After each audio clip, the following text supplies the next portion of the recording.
We're on the way driving down to Bakhmut, which is a place right on the front line. Today there has been some warning that there's going to be lots and lots of shelling today, and this morning was very quiet, and then the map at like 10 o'clock just sort of started lighting up with rocket attacks and shells of both sides and everything. So we'll see how we go. So about 15 kilometers outside the city of Kramatorsk, where we've come from today, heading towards the front line, so heading pretty much due east.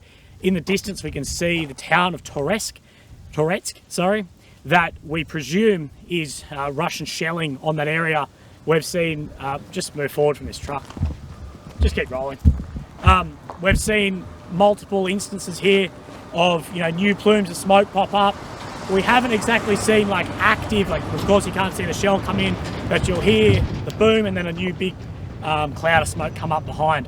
So we've seen maybe 5 or 6 come in, and there's definitely been multiple earlier on in the day before this. As I've said, today is a very hot day. We were told yesterday that today, as far as humanitarian work, people were advised not to do it, as for some reason it was just going to be more hot on the front line, and we've seen all over the map today being the 7th of August, I believe. It's shit just popping up everywhere. So we're heading down to see if we can get a better view. We're in the city of Bakhmut.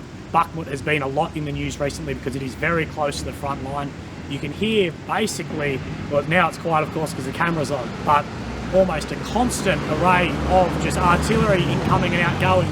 Although people walk around the city as per normal with their groceries and riding bikes and as normal.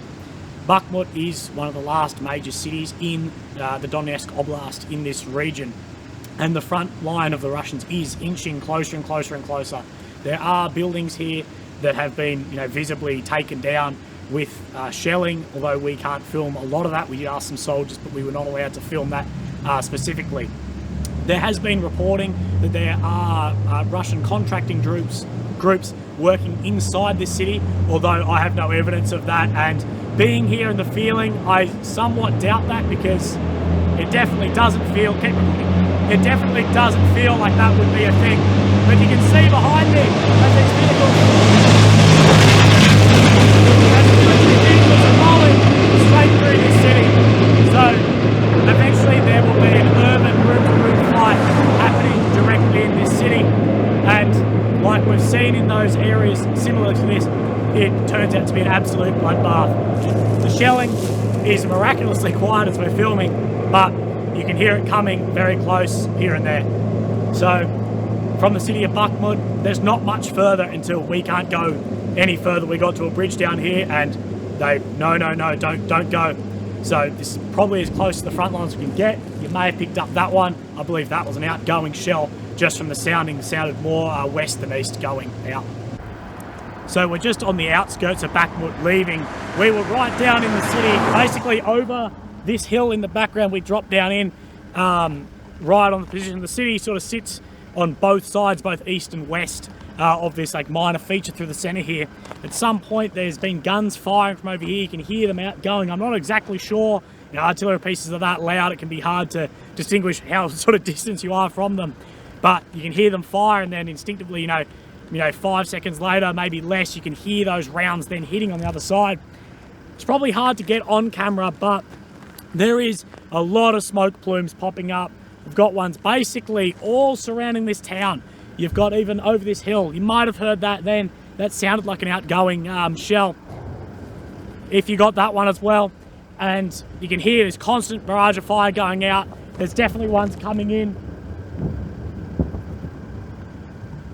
So that sound to me, that was actually Grad. I'm not sure if my camera would have picked that up, but you can tell the longer periods of like that sort of real thunderous sound, and there's no thunder today, that real thunderous sound tends to be the multi-launch rocket system. I have no idea if that's incoming or outgoing. From the distance from here, you'd believe it's probably incoming because you'd think the MLRS would be more this way, with the massive range that those have.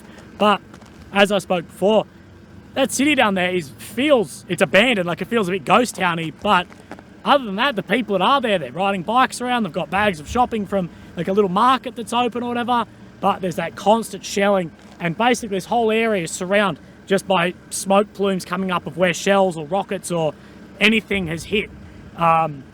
And a lot of areas where the shells had looked on the map and we're not exactly sure what was there. Maybe there was a position that's been hit, whatever. But basically the whole way around, like, you definitely know here, I've spoken before that in some places in Ukraine you could be picked up, dropped off, you wouldn't even know you're in a war zone.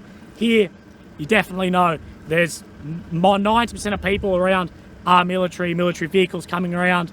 As you saw, the vehicle would cross behind myself, and that constant like barrage of fire all the time. So hopefully this will be a better view, but you can just see behind me the amount of plumes of smoke basically just surrounding the northern side of Bakhmut.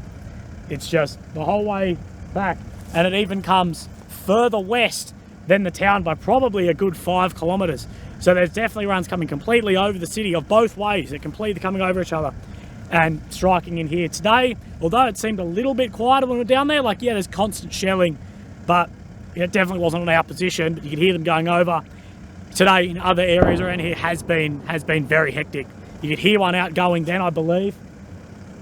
So yeah, you can see at least, say, 1, 2, 3, 4, 6, 7, 8, 9, maybe at least, say, 9 or 10 places that have been struck. And if you keep looking, I just saw another one that'd be 10, 11, you know, there's a hell of a lot of shelling. There's been people saying that in another place, Pitsky, just down from here, there's been, the Russians have fired 6,500 shells every single day.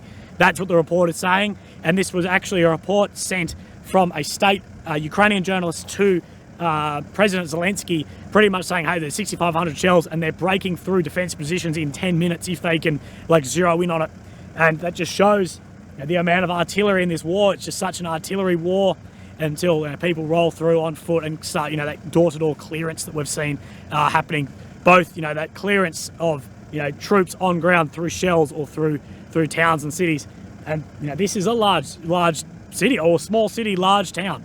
It'd be at least, and I'll look up, but I'll put it down the bottom of how many people actually lived in this town really before I got here.